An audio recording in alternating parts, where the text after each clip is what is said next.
Colostomy ബാഗിൻ്റെ base plate അല്ലെ wafer cut ചെയ്യുമ്പോൾ നമ്മൾ ശ്രദ്ധിക്കേണ്ട ഒരു കാര്യം, നമ്മുടെ കെയർബോർഡ് സിസർ ഉപയോഗിക്കുക. അതിനുശേഷം കെയർബോർഡ് സിസറിൻ്റെ സെൻറ്ററിലേക്ക്, നമ്മൾ സിസറിൻ്റെ ആ സെൻറ്ററിലേക്ക് നമ്മളെപ്പോഴും വേഫർ വയ്ക്കുക. അതിനുശേഷം സിസർ ഇങ്ങനെ എന്താ പറയുക കട്ട് ചെയ്തുകൊണ്ടിരിക്കുക. അതിനോടൊപ്പം തന്നെ ആ വേഫർ ഇങ്ങനെ ആ ബേസ് പ്ലേറ്റ് ഇങ്ങനെ കറക്കി കൊടുക്കുക. അപ്പോൾ എന്താണെന്ന് ചോദിച്ചു കഴിഞ്ഞാൽ നമുക്കത് കൃത്യമായിട്ട് അതിൻ്റെ ഷേപ്പിലും നല്ല സ്മൂത്തായിട്ട് കട്ട് ചെയ്തെടുക്കാൻ പറ്റും. നമുക്കിപ്പോൾ ഷാർപ്പ് എഡ്ജസ് ഒന്നും ഇല്ലാതെ ആ സ്മൂത്തായിട്ട് കട്ട് ചെയ്തെടുക്കാൻ പറ്റും.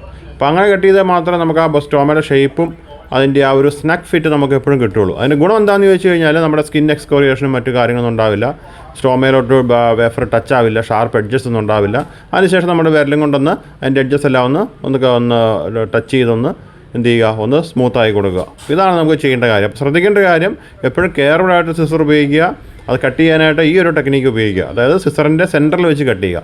ഒരിക്കലും സ്ട്രൈറ്റ് സിസർ ഉപയോഗിക്കരുത്. സ്ട്രൈറ്റ് സിസർ ഉപയോഗിച്ച് കഴിഞ്ഞാൽ നമുക്ക് ആ ഒരു ഷേപ്പ് കിട്ടത്തില്ല.